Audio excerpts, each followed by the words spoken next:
Sebulan itu mungkin bisa ada di atas 10 juta, tergantung dari golongan dan jabatan kita juga teman-teman. Yang untuk CPNS formasi dosen, nah saingannya itu sebenarnya tidak terlalu banyak, karena untuk itu tadi, karena lulusan S2 PG PAUD itu masih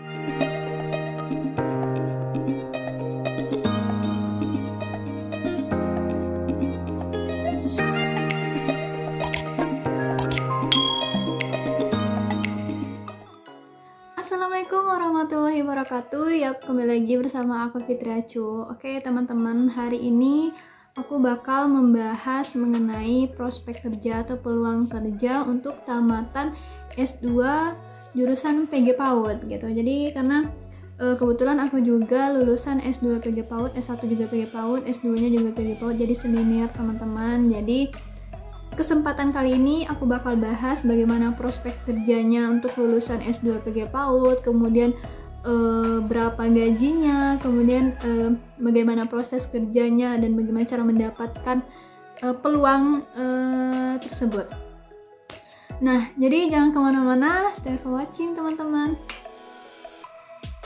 Oke, jadi bagaimana prospek kerja atau peluang kerja dari lulusan S2 PG PAUD? Nah, jawabannya adalah prospek kerja untuk lulusan tamatan S2 PG PAUD ini sangat besar teman-teman, terutama yaitu untuk kebutuhan menjadi dosen pendidikan anak usia dini. Nah, karena pada saat ini kalau dilihat ya teman-teman, banyak universitas-universitas yang baru membuka jurusan PG PAUD. Nah, bukan berarti jurusan PG PAUD ini termasuk jurusan baru banget ya, enggak, sebenarnya sudah ada sejak lama, cuman baru-baru saat ini banyak universitas yang baru buka jurusan PG PAUD gitu. Nah, karena jurusan ini istilahnya tergolong masih muda ya, masih banyak universitas yang baru-baru buka jurusan PG PAUD, so kebutuhan akan dosen PG PAUD tentu sangat banyak teman-teman, sangat dibutuhkan. Nah, sedangkan untuk tamatan atau lulusan S2 PG PAUD itu belum terlalu banyak, karena yang menyediakan jurusan PG PAUD untuk yang S2-nya itu di Indonesia itu universitasnya hanya ada beberapa saja teman-teman. Itu diantaranya ada UNJ, UNY, UPI, ada di UNP juga ada, kemudian di UNES kalau nggak salah juga ada. Jadi belum terlalu banyak universitas yang buka S2 PG PAUD di Indonesia ini teman-teman. Nah, sedangkan kebutuhan akan dosen untuk PG PAUD itu banyak banget teman-teman, baik itu dari universitas negeri maupun dari universitas swasta. Nah, kemudian peluang kalian untuk ikut tes CPNS juga sangat besar teman-teman, baik kalian pakai ijazah S1 maupun ijazah S2 PG PAUD. Nah, kalau untuk ijazah S1 itu bisa ambil formasi guru TK. Nah, kalau misalnya ijazah S2 kalian bisa ambil formasi dosen. Nah, untuk tahun 2019 CPNS tahun kemarin itu teman-teman banyak banget buka formasi dosen. Untuk tes CPNS kemarin itu formasi dosen jurusan PG PAUD, baik itu di bawah Kemenak maupun di bawah Kemendikbud teman-teman. Nah, apa sih bedanya dia Kemenak dengan Kemendikbud teman-teman? Nah, kalau Kemenak itu lebih kepada universitas Islam seperti IAIN, UIN teman-teman. Kalau Kemendikbud seperti universitas negeri ya, kayak UNJ ataupun UPI, UNY atau UNP, UNJAB, dan banyak yang lainnya. Nah, walaupun teman-teman kita bukan lulusan dari universitas Islam ya, misalnya bukan lulusan IAIN ataupun UIN ataupun jurusan PIAUD ya. Kalau di Universitas Islam itu kan biasanya nama jurusannya PIAUD, Pendidikan Islam Anak Usia Dini, tapi dia sama dengan PG PAUD teman-teman, cuman hanya beda kalau PIAUD ini dia lebih kepada Islami gitu, dan universitasnya juga beda. Nah, walaupun kita lulusan PG PAUD ya teman-teman, yang di bawah universitas, istilahnya di bawah Kemendikbud atau universitas umum bukan Islam, nah kita tetap bisa mendaftar CPNS formasi dosen di bawah Kemenak seperti Universitas Islam Negeri ya, misalnya UIN ataupun IAIN, tergantung universitas yang mana yang buka. Nah, kemarin itu aku lulusan S2 PG PAUD UNY, tapi aku ambil CPNS kemarin itu formasi dosen di IAIN Metro teman-teman, di bawah Kemenak. Jadi tidak masalah misalnya kalau kita lulusan PG PAUD mendaftar atau mengambil CPNS di bawah Kemenak gitu teman-teman, karena dia sama saja teman-teman. Tapi kita harus lihat juga yang dibutuhkan oleh universitas itu lulusan apa, apakah dia cuma minta lulusan PAUD saja ataupun PG PAUD. Tapi kebanyakan sih kalau untuk PAUD ini dia secara umum saja teman-teman, PAUD ataupun PG PAUD dia tetap masuk teman-teman gitu. Nah, satu lagi kalau untuk formasi dosen ini ya teman-teman, yang kemarin itu aku lihat yang untuk CPNS formasi dosen. Nah, saingannya itu sebenarnya tidak terlalu banyak karena untuk itu tadi, karena lulusan S2 PG PAUD itu masih belum terlalu banyak teman-teman. Jadi peluang kalian untuk menjadi dosen itu juga sangat besar. Karena ya itu tadi yang sudah aku sampaikan tadi, bahwa banyak universitas baik swasta ataupun negeri yang baru membuka jurusan PG PAUD. Nah, karena itulah banyak dibutuhkan dosen lulusan S2 PG PAUD teman-teman. Jadi kalau ditanya bagaimana sih prospek lulusan S2 PG PAUD, nah prospeknya itu sangat bagus teman-teman untuk kalian bisa daftar menjadi dosen baik di negeri ataupun universitas swasta. Nah, kemudian teman-teman, selain menjadi dosen PNS, nah kalian juga bisa menjadi dosen tetap tapi non PNS. Nah, bagaimana sih dengan dosen tetap non PNS?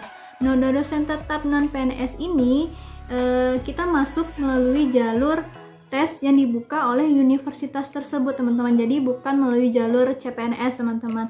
Nah, biasanya dosen tetap non PNS ini jadwal buka pendaftarannya itu sih emang tidak menentu ya teman-teman, tergantung dari universitas tersebut kapan ia membutuhkan.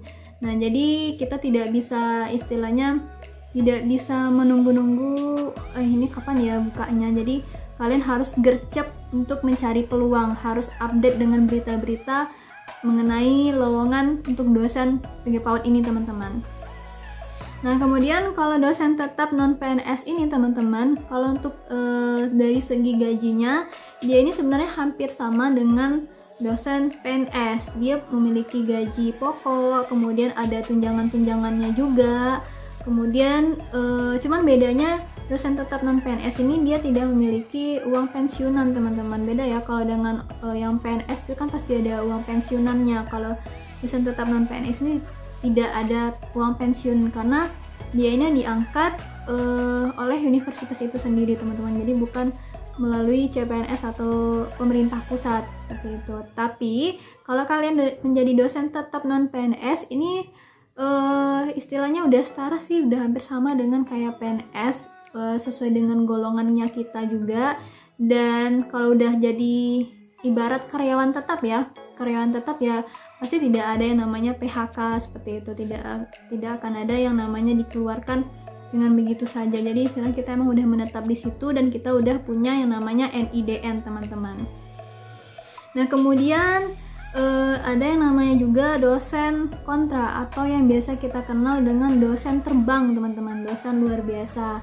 Nah, kalau dosen terbang ini untuk gajinya itu biasanya tergantung dari ketentuan dari universitas tersebut teman-teman. Jadi belum tentu universitas A dengan universitas B itu sama ketentuannya dalam membayar gaji untuk dosen terbang tersebut. Nah, biasanya itu kalau untuk dosen terbang untuk gajinya itu dibayar berdasarkan berapa jumlah SKS yang dia ajar. Nah, contoh misalnya satu semester ini kalian mendapat 10 SKS untuk mengajar. 10 SKS ini mungkin taruhlah ada 5 mata kuliah ya, satu mata kuliah itu berbobot 2 SKS. Nah, hitungannya teman-teman itu setiap universitas juga beda. Ada yang membayarkan gajinya per bulan, ada yang membayarkan gajinya sekali 3 bulan, ada juga yang membayarkan gajinya sekali semester, jadi diakumulasi seperti itu teman-teman. Nah, kalau untuk per SKS-nya itu biasanya juga tergantung dari kebijakan universitas tersebut. Ada yang membayar per SKS-nya 50.000, ada yang membayar 25.000. Terkadang ini tergantung dari jarak jauh, jarak domisili kita dengan tempat kita ngajar. Terkadang berdasarkan itu juga teman-teman.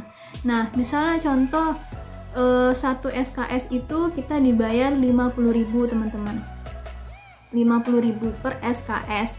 Nah, kalau misalnya satu semester ini kita dapat mengajar 10 SKS ya, dengan 5 mata kuliah atau 5 kelas dengan satu mata kuliah 2 SKS, berarti kan 10 SKS kita mengajar. Nah, kalau misalnya dibayarkan gaji kita per bulan, nah kita itu dapat gaji per bulannya 50.000 per SKS. Berarti satu minggu ya, berarti satu minggu kan kita ngajar sebanyak 10 SKS teman-teman. Berarti per minggu itu 50 dikali 10, berarti 500.000. Berarti kita per minggunya itu 500.000 teman-teman. Nah, dikalilah 4 minggu, karena satu bulan ada 4 minggu ya. Tapi ini tidak menjadi patokan, maksudnya ya 4 minggu ini emang disesuaikan dengan absen kita teman-teman. Terkadang dalam satu minggu itu kita nggak dapat full 4 minggu ngajar. Kadang hari kita ngajar itu misalnya mata kuliah A gitu kan, oh ternyata sudah masuk ke bulan selanjutnya, jadi tidak full misalnya 4 minggu. Jadi dia hitungannya emang berdasarkan absen atau jadwal kita ngajar. Nah, kalau sebulan itu dikali 4 minggu itu ada sekitar 2 juta.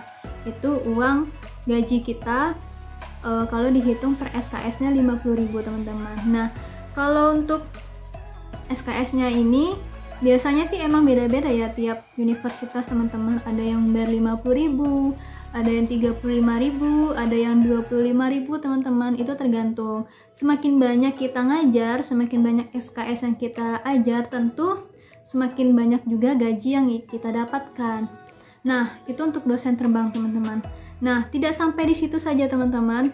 Selain ada gaji dari per SKS-nya, kita juga ada gaji misalnya kalau kita di UTS ya, UTS atau UAS itu kan biasa dosen buat soal teman-teman. Nah, misalnya kalau di tempat aku ngajar ya teman-teman, itu selain per SKS kita juga dihitung melalui berapa banyak soal yang kita buat UTS. Misalnya kita satu kelas itu ada 30 orang anak teman-teman. Nah, jadi per anak itu kita membuat soal dibayar misalnya 5.000 rupiah. Nah, kita jumlahkanlah berapa mahasiswa yang kita ajar, mungkin 100 orang ya. 100 orang dikali 5.000 itu sudah 500.000 teman-teman. Itu hanya untuk membuat soal UTS ataupun UAS. Nah, tapi kalau untuk ini dibayarkan di akhir semester teman-teman biasanya. Jadi sebelum kita tekan kontrak ya, istilahnya sebelum kita tekan kontrak ya, misalnya untuk jadi dosen terbang ini teman-teman pasti sudah dijabarkan bagaimana sistem perkuliahannya, sistem pembayaran honornya juga teman-teman. Jadi kalau menurut aku ya, kalau untuk jadi dosen terbang ya walaupun gajinya tidak sebesar dosen PNS ya teman-teman. Kalau dosen PNS itu kan selain dari gaji pokok, dia juga dapat uang tunjangan yang lainnya, itu banyak banget teman-teman. Gaji pokoknya itu tergantung golongan, tetapi yang bikin banyak itu adalah dari tunjangan-tunjangannya teman-teman. Itu sebulan itu mungkin bisa ada di atas 10 juta tergantung dari golongan dan jabatan kita juga teman-teman sebagai dosen. Kalau untuk dosen PNS, nah tunjangannya banyak banget teman-teman. Selain gaji, tunjangannya pokoknya banyak banget. Tunjangan ini pokoknya banyak banget. Kalau dijabarkan kita nggak kekejar waktu teman-teman. Nah, itu tadi untuk dosen terbang. Nah, kemudian ada juga kampus yang membuat sistem kontraknya, misalnya per bulannya itu gajinya sesuai UMR misalnya, atau kemudian atau di atas UMR sedikit. Nah, pokoknya itu beda-beda teman-teman. Ini untuk yang dosen kontrak ya, dosen terbang, beda dengan dosen PNS ataupun dosen tetap non PNS. Kalau PNS itu tentu gajinya udah dari pusat ya, sudah ada tertera di undang-undang gitu teman-teman. Tapi kalau untuk dosen terbang itu sesuai dengan ketentuan dari universitas tersebut, dan itu berbeda tiap kampusnya teman-teman, tiap universitas. Oke teman-teman, nah itu tadi sedikit penjelasan aku mengenai prospek kerja atau peluang kerja untuk lulusan S2 PG PAUD. Jadi prospeknya itu kalian bisa menjadi dosen teman-teman, baik dosen PNS ataupun dosen tetap non PNS ataupun sebagai dosen terbang. Nah kalau di antara ketiga itu kalau bisa milih ya lebih bagus yang mana? Tentu ya jadi dosen PNS ya teman-teman, karena kita istilahnya kalau dosen PNS ini sudah dijamin masa tuanya iya juga, kemudian untuk dari segi tunjangannya itu banyak banget, dan ada gaji pokoknya juga, kita pasti udah tahu lah untuk gaji dosen itu berapa. Dan kalau untuk jadi dosen terbang, nah kalau untuk kalian sebagai fresh graduate ya atau pemula atau yang baru lulus itu tidak masalah kalau misalnya kalian menjadi dosen terbang, karena untuk menjadi dosen PNS nanti teman-teman itu biasanya ditanya berapa lama masa kerja kita teman-teman sebagai dosen. Nah kalau misalnya awal-awalnya kita tamatan S2 PG PAUD ya, terus kita menjadi dosen, istilahnya dosen terbang, itu ambil aja kesempatan itu teman-teman, jangan dilewatkan, karena ini akan menjadi bobot juga ketika kita akan mengikuti tes CPNS. Biasanya kalau kita misalnya udah masuk tahap SKB ya, wawancara biasa ditanya, sudah berapa lama masa kerja Anda menjadi dosen? Nah itu ada bobotnya teman-teman, semakin lama masa kerja kita, misalnya udah berapa tahun, itu akan semakin tinggi bobot kita teman-teman. Jadi jangan merasa minder kalau kalian hanya sebagai dosen terbang teman-teman.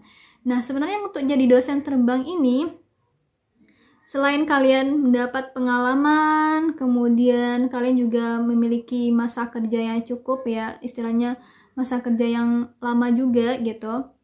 Kemudian untuk dari segi waktunya juga kita bisa membagi waktu dengan kegiatan yang lain. Kalau dosen terbang ini kan biasanya dalam 1 minggu itu kita nggak full ngajar teman-teman, biasanya cuma 2 hari atau 3 hari. Nah dan ya kalau misalnya kapan kita ngajar ya ketika itu saja kita ada di kampus gitu, dan istilahnya ya kita tidak terlalu banyak waktu, istilahnya masih banyak waktu luang kita gitu. Jadi walaupun jadi dosen terbang, kalian tetap harus mensyukuri gitu teman-teman, kalian punya pengalaman kerja, punya masa kerja juga, kemudian dari segi gajinya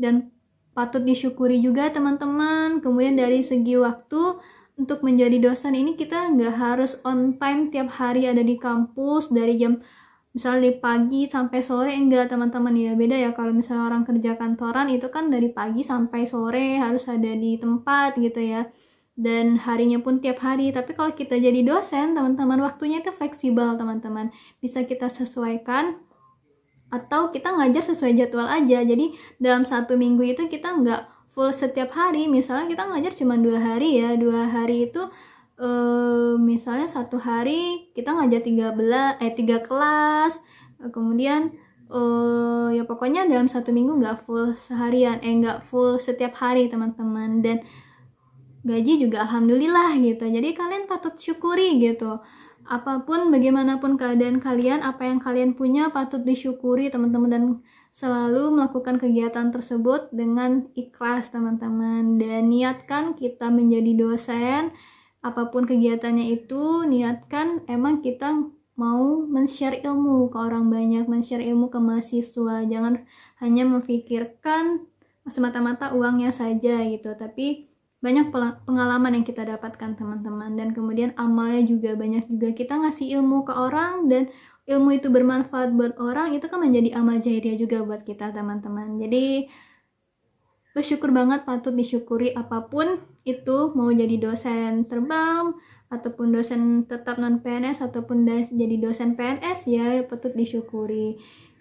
yang namanya pekerjaan itu akan terasa lebih nikmat ya, lebih berkah ketika kita emang mengerjakan itu secara ikhlas, tidak hanya semata-mata hanya memikirkan gaji uangnya saja teman-teman. Tapi emang tidak dipungkiri juga ya, kita kerja emang untuk mencari nafkah teman-teman, tapi coba jadikan itu bukan sebagai prioritas kita untuk bekerja gitu, tapi niatkan dulu kita bekerja untuk mengabdi, untuk memberikan, men-share ilmu ke orang banyak teman-teman. Nah kalau untuk masalah rezeki, uang itu nanti akan mengalir saja teman-teman, yang penting berkahnya dapet. Nah itu aja. Nah itu mungkin sedikit penjelasan dari aku ya, informasi mengenai bagaimana peluang kerja dari lulusan S2 PG PAUD. Nah sebenarnya masih banyak juga penjelasan yang mau aku sampaikan, kira-kira NIDN itu apa, kemudian bagaimana cara dapat NIDN-nya, kalau udah ada NIDN bisa nggak ikut CPNS, atau lebih baik jadi dosen di swasta atau di universitas negeri. Nah itu mungkin bakal aku jelaskan lagi di next video ya teman-teman. Oke, mungkin untuk saat ini cukup sampai di sini saja dulu. Mudah-mudahan ini bermanfaat buat teman-teman semua. Dan jangan lupa juga buat share. Dan thank you for watching and see you. Assalamualaikum.